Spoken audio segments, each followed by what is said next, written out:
কেঁচা সৰিয়হৰ পৰা কিদৰে তেল প্ৰস্তুত কৰে আজি আপোনালোক সকলোখিনি দেখাম। বহুতে আপোনালোকে বজাৰত পোৱা যি মিঠাতেল দেখিছে তাৰ বিপৰীতে খুব বিশুদ্ধ মিঠাতেল আমাৰ যোৰহাটত প্ৰস্তুত কৰিবলৈ ওলাইছে। আমাৰ যোৰহাটৰ এগৰাকী বাইদেৱে কথাই নহয় কামেৰে কৈ দেখুৱাবলৈ ওলাইছে।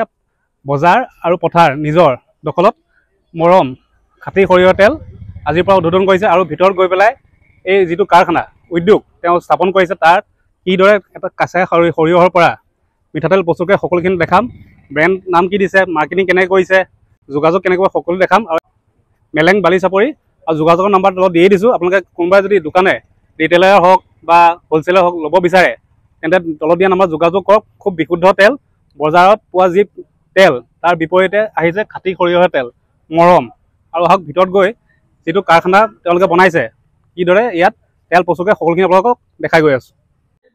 আৰু বাহিৰত আপোনালোকে দেখিলে পৰিৱেশ আৰু চাওক যিটো মৰম নাম দিছে এইটোৱে সেই কাৰখানা।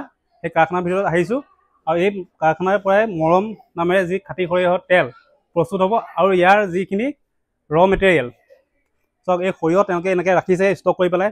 আৰু এই যি সৰিয়হ এই সৰিয়হ চফা কৰিবৰ কাৰণেও এটা মেচিন আছে আৰু তেল প্ৰস্তুত কৰিবলৈ কাৰণেও এটা মেচিন আছে এক্সট্ৰাকৈ। আৰু যি কাৰ্টুন চাওক কাৰ্টুনটো খাইছোঁ মৰম চব অসমীয়া নামত আছে খাটি সৰিয়হৰ তেল। এগৰাকী বাইদেৱে কৈছে খুব এটা ডাঙৰ কথা, তেওঁ ঘৰতে এনেই বহি নাথাকি ঘৰতে এটা উদ্যোগ স্থাপন কৰি উলিয়ালে মৰম নাম দি খাটি সৰিয়হ তেল। আৰু এই যিখিনি মেটেৰিয়েল বটল সেই বটলখিনি তেওঁলোকে এনেকৈ ৰাখিছে আৰু গোটেই মেটেৰিয়েলখিনি ইয়াত তেওঁলোকে ৰাখিছে। আৰু যিটো মেচিন এই মেচিন কিদৰে কি প্ৰচেছত তেলটো ওলায় সেই বাইদেউৰ মুখে নিজে জানিবলৈ চেষ্টা কৰিম। আৰু বাইদেউ প্ৰথমতে আপোনাৰ নামটো সকলোকে এবাৰ নিজে পৰিচয় দি দিয়ক। মোৰ নাম বৰখাৰণী গগৈ আৰু আপোনালোকৰ ইয়াৰ এড্ৰেছটো হাতীগড় বালিচাপৰি। হাতীগড় বালিচাপৰি। হয়। আৰু যদি আপোনালোকৰ কোনোবাই ইয়াৰ পৰা তেল নিব বিচাৰে ৰিটেইলাৰ হওক বা হ'লচেলাৰ হওক যোগাযোগ কেনেকৈ কৰিব?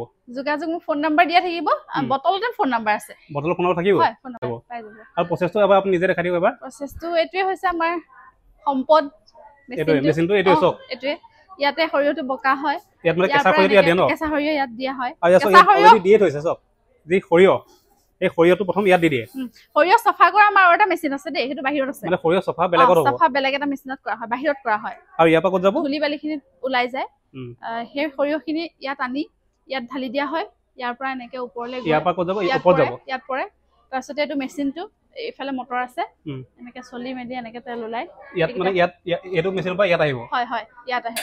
ইয়াত পিছাৰ পিছত তেলটো হৈ ইয়ালৈ আহে। ইয়ালৈ আহিব আৰু এইটো পৰে ইয়াতো পৰে। তাৰপিছতে ইয়াতে ফিল্টাৰ হয়, ভেকুৱাম আছে নিজে টানি লৈ এনেকে আৰু ইয়াৰ পৰা মানে গোটেই তেলটো ওলাই যায়। তেলটো ওলাই যায়। আৰু আজি যিহেতু বহুতখিনি মানুহ আহিছে সেইটো কাৰণে মেচিনটো চলোৱা নাই। আৰু মেচিন চলোৱাৰ পিছতো এদিন আহিম গোটেই প্ৰচেছটো দেখাম আপোনালোকক। আৰু আপোনালোকে যিটো নাম দিছে মৰম নামটো কেনেকৈ আহিলে আপোনালোকৰ প্ৰথমতে? মৰম নামটো মৰম শব্দটো মোৰ খুব প্ৰিয়। মৰম নামটো অসমীয়া আদি শব্দ। আৰু নামটো শুনিলে মনত থাকি যায়। মনত থাকিব। মনত থাকি যায়। আৰু আপোনাৰ এই ব্যৱসায় যে কৰিম কেনেকৈ ভাবিছিলে প্ৰথমতে? মোৰ ধান্দাবিলাক এনেকুৱাই আছিলে আচলতে। বিজনেছৰ? ব্যৱসায় ধান্দা কিবা এটা কৰিম কি কৰিম ভাবি নাপাওঁ। বস্তুটো এনেকুৱা হ'ব লাগে যাতে এচেঞ্চিয়েল হয়। 1 কেজি সৰিয়হত মানে কিমান মান তেল ওলায়? মানে 1 লিটাৰ তেলৰ কাৰণে কিমান মান সৰিয়হ? 1 কুইণ্টেলত 31 লিটাৰ। 1 কুইণ্টেলত 31 লিটাৰ। চক 1 কুইণ্টেল সৰিয়হত মাত্ৰ 31 লিটাৰ তেলহে ওলায়, হয় নে? 100% পিয়ৰ। আৰু আপোনালোকে যিটো তেল দেখাই দিছোঁ আপোনালোকক চব তেওঁলোকৰ যিটো তেলৰ ব্ৰেণ্ডিং যি কাৰ্টুন এনেকৈ ৰাখিছে আৰু যিটো তেলৰ বটল এইটো 1 লিটাৰ ন? এইটো 1 লিটাৰ আৰু এইটো আধা লিটাৰ। আৰু 1 লিটাৰ দামটো কিমান ৰাখিছে আপোনালোকে? লিখাটো থাকিব 210 টকা। লিখা 210। 105 টকা। কিন্তু ইয়াতকে কমত পাব।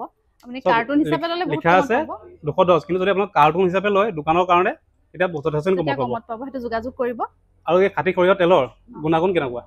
গুণাগুণটো সম্পূৰ্ণ ভাল আৰু খাটিৰ একেবাৰে সৰিয়হৰ কেঁচা গুণটো পাব। এইটো আনকি প্ৰিজাৰ্ভ কৰিবৰ কাৰণে যদি কিবা দিয়ে সেইটো মই নাজানো, সেয়াও দিয়া নাই।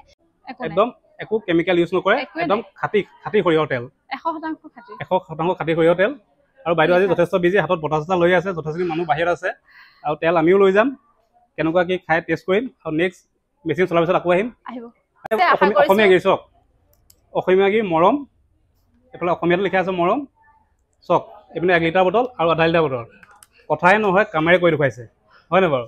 বহুত মহিলা ঘৰত এনে বহি থাকে, কিন্তু বাইদেউ এনে বহি নাথাকি ঘৰতে থাকি এনেকুৱা ধুনীয়া এটা ইণ্ডাষ্ট্ৰি খুলিছে। আকৌ শেষত পুনৰ শুভেচ্ছা জ্ঞাপন কৰিছোঁ। আপোনাৰ যি আশা সফল হওক আৰু বজাৰত অতি শীঘ্ৰে যোৰহাটৰ ৰাইজে মৰম আঁকোৱালি ল'ব বুলি ভাবিছোঁ আৰু আঁকোৱালি ল'বই যিহেতু অসমীয়া বস্তু অসমীয়া হয়, হয়। ধন্যবাদ। ধন্যবাদ।